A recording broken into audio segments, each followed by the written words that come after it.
one thing I was thinking, Marjorie, and everybody, thinking about how to move this forward, and I appreciate the idea, like, you know, I think the topic of any edited volume, or what we want to put together, um, probably could be bigger than, you know, how did we survive the pandemic, right? Or what are we going to contribute to virtual learning, like you were saying, Marjorie. I mean, that, and it also, we don't want to write a book just about UC Links. When Charles and I were proposing our book, it one context could be, what are the common, like, I imagine that as we were doing, kind of taking notes on these central themes, like, could we somehow pick out, say, maybe 4 general research questions, right, that might encompass all of the programs around the world, where everybody would have a different take on these broad questions. One question might be something about, you know, how does UC Links contribute to the transformation of undergraduate education? You know, or it could be something, you know, like Leslie was talking about building spaces, right? You know, and there could be language involved in there. There could be hands-on practices. There could be, you know, and what about UC Links' contribution to social justice and social transformation? You know, what does that look like? So I wonder if, and we have a start kind of in this note stock. I've just been taking notes on some of these questions. What do people think about using some common research questions as a potential for the frame of the book? I don't know, Marjorie, since you kind of threw that out there, and other people, do you think? I see a couple of thumbs, real and virtual, 2 thumbs. Yeah, I mean, you know, I guess I think this was a good conversation, and a lot will become clearer through some more conversations. Exactly. I heard different thing, you know, even just transforming education in through times of crisis or crisis. I don't know. I guess I would suggest we should just have another conversation, and everybody meanwhile think about what you would most want to say to the world about what you've learned from this time, and the before, during, and future idea too. Yeah. And you know, questions might be the way to organize it, but we've never just been about research. So no, right. No, I think it would be, that would be I mean, they would be questions. They could be framed as research questions. They would be, guiding questions. And maybe that's a way to think about what are the questions you are now asking, because we are also always about research. It's about research connected with. So what are the questions that are being generated from this moment for you and your sites? What about doing a Padlet about that? I hear these words, Padlet, and I get, right. And I think I got to go to my next meeting. Yeah. If it's something that it would be a way to put something out there so people didn't have to join a meeting, right? We could share this recording so people could see the start of the conversation. There could be multiple ways. We have another one of these conversations. We have a Padlet so people could add information asynchronously. Just thinking about how to get the most input, but we can, for those of people who are able to stay another couple minutes, we can work on some of the logistics, but right. It sounds like you'd be interested in another one of these conversations, Marjorie, that at a time that works for you. Thanks so much. Thanks for joining. Yeah. I think, like, Maura, that this is a very good idea. I like Diana's big picture. The first one you wrote, Diana, what does it mean to foster transformational community spaces, maybe as the anchor of the whole volume, and then having like different line of inquiries depending on the each chapter. I love the Diana, your second question to safe, brave spaces in higher education. That could be a whole chapter talking to how the heck we are building that safe space among um, both ends, like even like undergrad students are being have been participating in these after school programs, and the youth as well. That's critical, and this kind of like reminds me a lot to that paper that Diana and I have been working forever, my master thesis, the community engagement from the undergrad perspective. You know, like the agency, all the participants having a voice in it, the sense of belonging. Like, hey, I do belong here. How I can relay my cultural background, my knowledge, my feelings. How can I bring that to the program? And also like the openness to feel and become a co-learner in all this program, like the openness about that. So I think like, well, I'm not saying that my article is a total different thing, but I like it kind of reminds me like those lenses I use for my research, how they can like come to this to some extent as well, to this kind of book. I don't know. Yeah, I like it. just to build on that, last quarter, I have never taught an undergraduate class like I did. I threw out all the rule books completely. And I honestly didn't know how it was going to go. Like, I honestly had no clue. And based on the responses from the students, it was the right thing to do. But it really takes, I think, in some ways, especially for those of us more junior in our positions, a lot of courage to go, I know this is how undergraduate's supposed to work, but, we can't think of diversity as just recruitment. If we're always just focused on recruitment and then not really taking a hard look at the ways in which our institutional systems play an affirming role to like the old racist, sexist, get all the ists in there, we will have done nothing. And so I just realized, this pandemic, I guess, was a way to wake up the masses. It didn't take much for me because I kind of just my own identity and growing up in a kind of a sort of white sometimes and not sort of white another time, depending on what people saw me. So I got a flavor of marginalization. But I think that, this pandemic was special. It said, hello, yeah, no, this is serious. And I think it's worth writing about because it was such a unique moment, and Agreed. it helped to create a human moment in higher ed. Like I fostered a family among like a big class of undergraduates, and I was kind of terrified too because I never taught this way, but I think I let go of preconceived notions of what it means to foster a higher ed class, a higher ed course. So I would love, I will write about this, and I will be inviting my graduate students to write and my undergraduate students to write with me as always. But I think that this could be a possible contribution to the volume.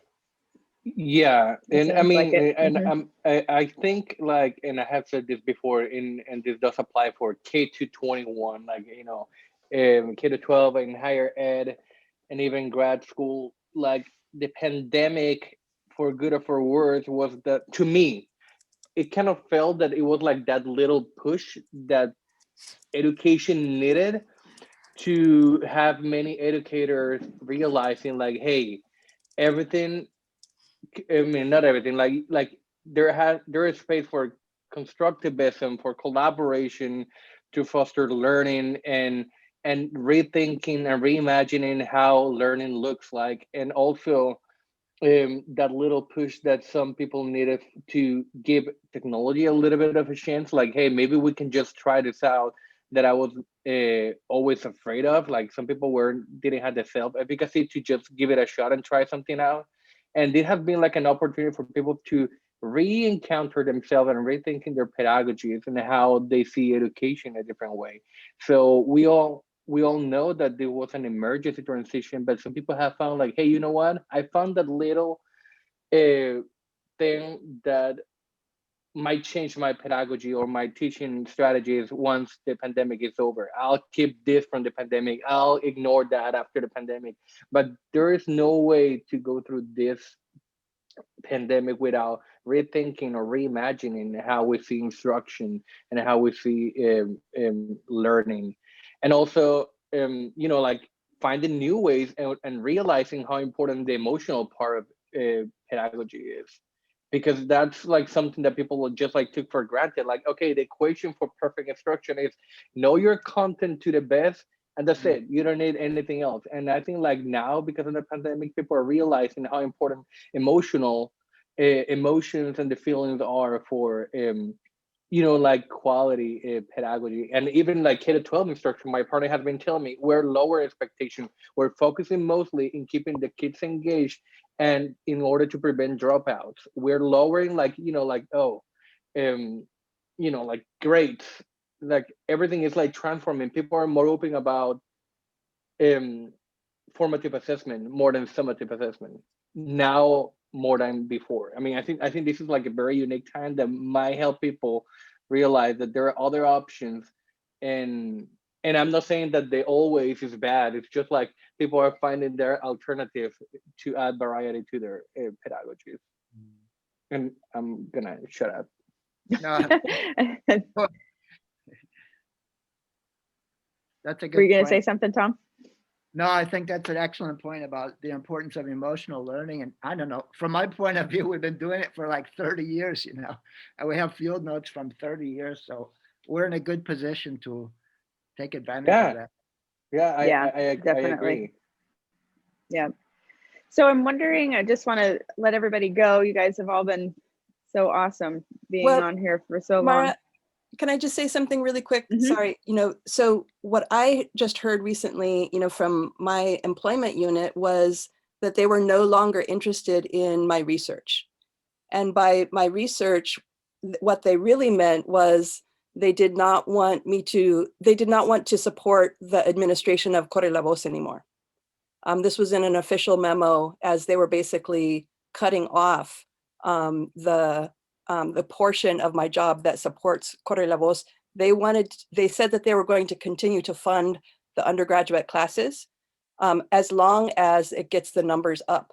But they have no knowledge or no understanding of what the classes do or what the program is, and are not interested in finding out. So, and I'm talking next year. So the decisions are going to be made in the next couple of months. And so this is the urgency that I'm trying to convey right here. And when they said research, basically they were talking about me as a PI.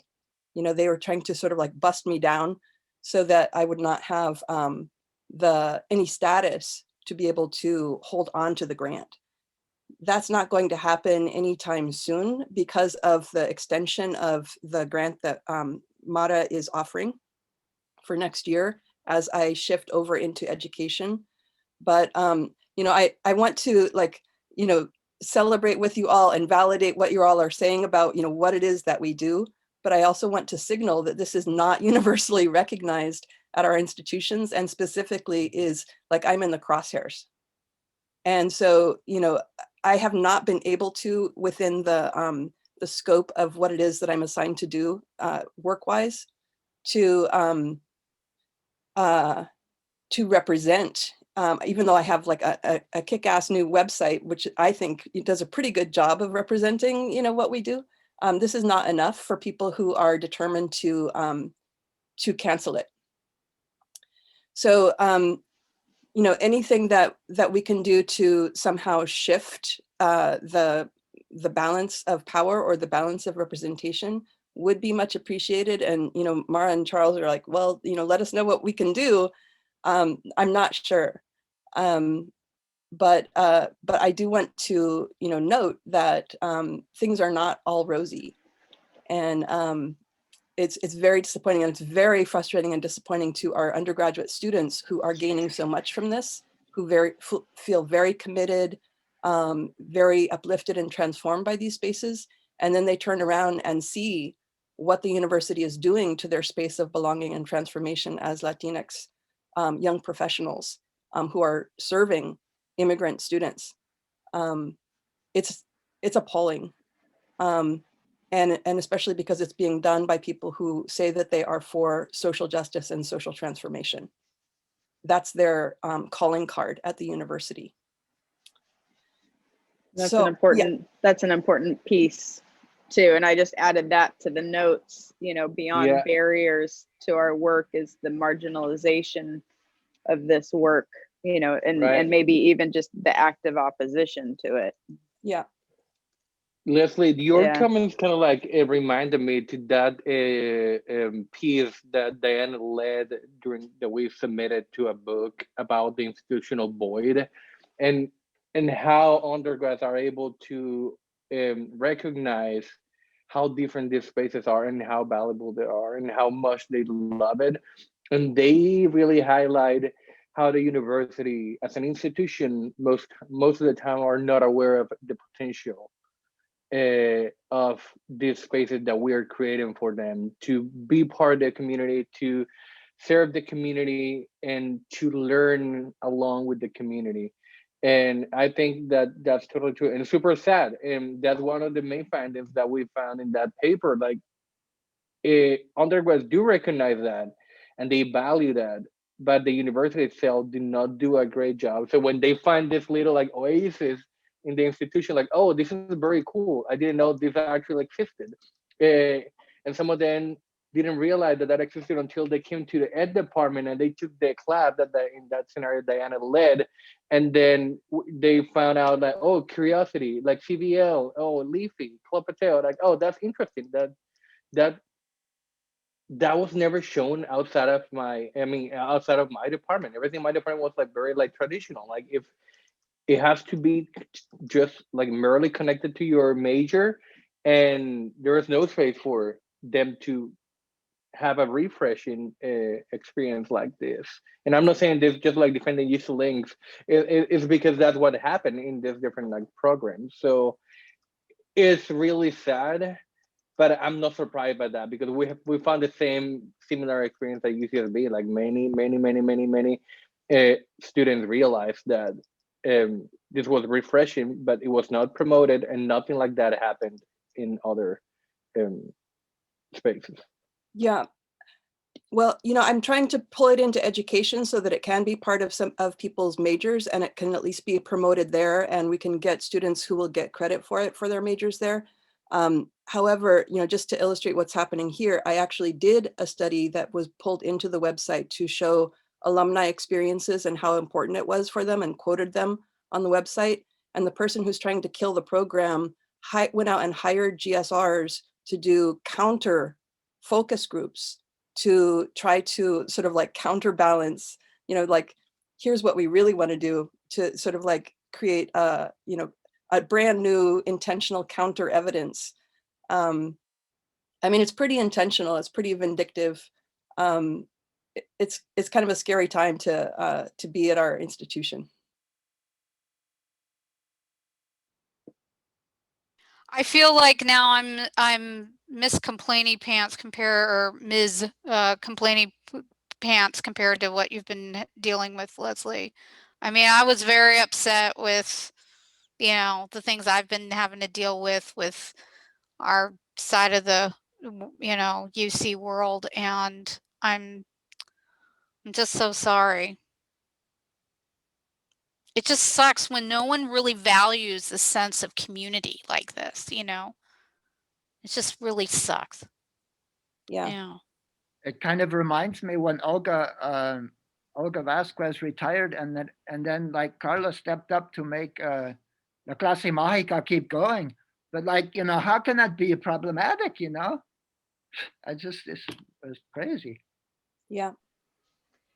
These decision Yeah. makers should have to confront a council of the community, the parents and the teachers, the people at the school and the community centers who value the programs. That's what I envision as like a restorative justice space. They should have to answer to the people who benefit from the programs, not just the undergraduate students, but the communities, I said this privately with Mara. I just want to give a shout out to Mara. Look at us. We're past, the perfunctory office hours because we care about each other. Mara, you're creating a space, a brave space, a safe space for us to come together and become a family. You are fostering that connection with us. We are starting, I think we've always been connected. I mean, Charles has been wonderful, but I feel like in the recent, past year, especially with all the crap we've had to deal with, it could have been easy for all of us to say, let's check in when things calm down. But instead, you leaned in and you pulled us in. And that's what that you're fostering brave space. This is what it looks like. And I just want to give you a shout out to that because I think that's wonderful. Well, I appreciate it. Thank you. And obviously, yeah, it wouldn't be possible. I think we've all had to transform our practices, right? And we're all still here after 25 years, due to the strength and champion battle scarred Charles Underwood, for sure. At least we've made it this far. And I feel like the statewide office, has had to step it up in this, we had to transform our practices too during this time. And if we didn't, if we weren't responding, then we would be doing a disservice to this whole community. And I think it just says so much about the whole community that, that Tom is here at, 7:00 at night, and the rest of you are dedicating an hour and a half instead of the hour, and that people are really, Carla and I are busy just trying to set up, as many tools as possible to try to engage people, and people are really responding. That's the beauty of this. And so I think it says a lot about our community, and I'm looking forward to our conference, and see how that is going to look, and really trying to use this time, like really trying to capitalize on these ideas that are emerging across these spaces now, like this idea of how to frame our work collectively so we can all contribute to something together. And maybe we can use future office hours, to that, and the conference and whatnot, and the youth summit. I mean, there's just so many ways, engaging parents, and also thinking about, how all of this can support each other and our own work in our own institutional spaces, right? How can this work, this collective work, help Leslie at UC Santa Cruz, right, to fight her cause and to give her the legitimacy that this work deserves. It deserves it on its own by the work that Leslie's been doing over the last decade, but clearly that hasn't been enough. And so what else, how can the rest of this network then help champion the causes for all of us, and I really feel like that is kind of the theme for our next year, is really how can we draw on the strength of the network, and how can we contribute to our network so that it's really our network, so it really does work for all of us. We're busy creating all of these spaces for the communities and the children and the undergraduates that we work with, and we have a community and we all need support, ourselves, to continue to do this work. So how can we help strengthen this network at this time, Right, so Mara, that we I can gotta sustain say- it and it can sustain us?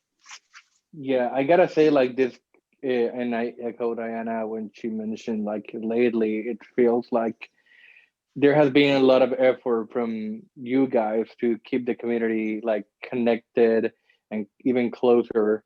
And having these spaces like every like I don't know like twice a month or once a month, it has been working out pretty, and it's always refreshing. I mean, we've been here together for an hour and a half, and it feels great. And I think what this is what a community is all about. It's just not like fostering community in our different programs, but also among the people that are leading the different programs, which is important. And I love the different initiatives that you guys have been having. Besides the youth summit, this office hour or coffee, what is that? Happy hour.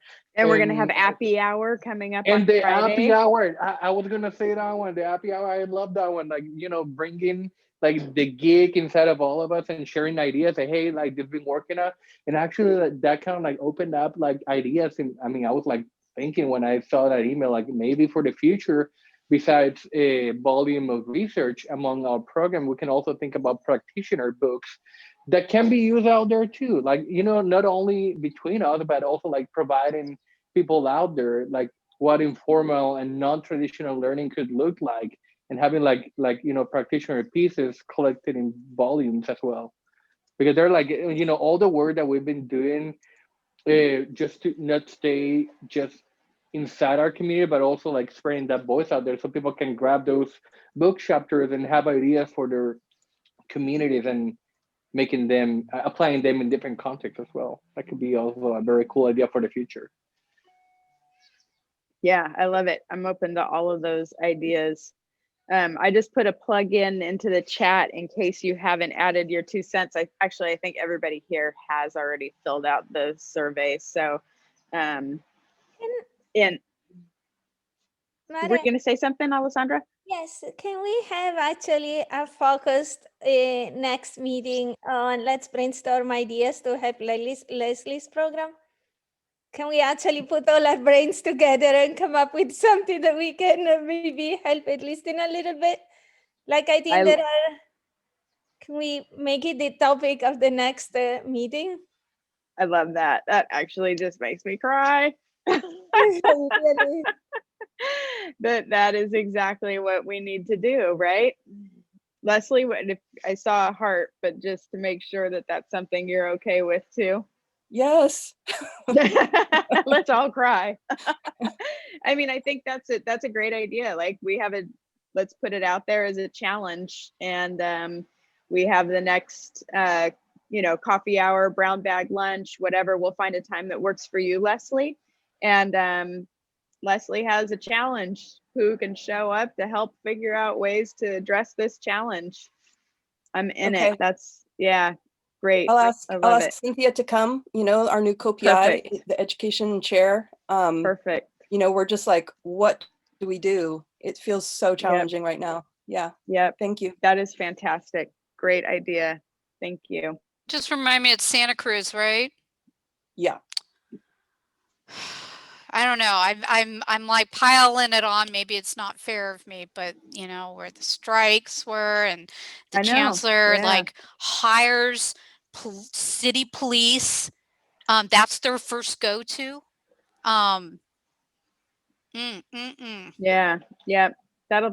We'll figure out a time. I think that's a really great idea, and I appreciate that. Alessandra. That's a great supportive community member kind of thing to do. Thank you. I'm putting a last little cool new thing in our chat. Carla, the amazing and ever spectacular Carla, just set up an Instagram account for the UC Link statewide office. And so we have, we're just going to have, little updates about, office hours, those kinds of things, just as a place for us to share, another way to reach out. So that if you or your programs are on Instagram, please follow us and we'll follow you, and we'll leave you really cute messages about how much we love you. All right, good people. We should probably let you go about the rest of your day and night. Thank you, Tom, as always, for joining us. I know I will be there on February 11th. If you put something out on the listserv, maybe other people will join you as well. And I'll put your class, I'll work with you to update our Google Calendar, because I'll put it in there, so in case people want to see it. And here's our Google Calendar in case people want to follow that. I'm going to put that, try to get that up on our website too, so you can see kind of upcoming events. Cool. Thanks, Mara. Thanks, Carla.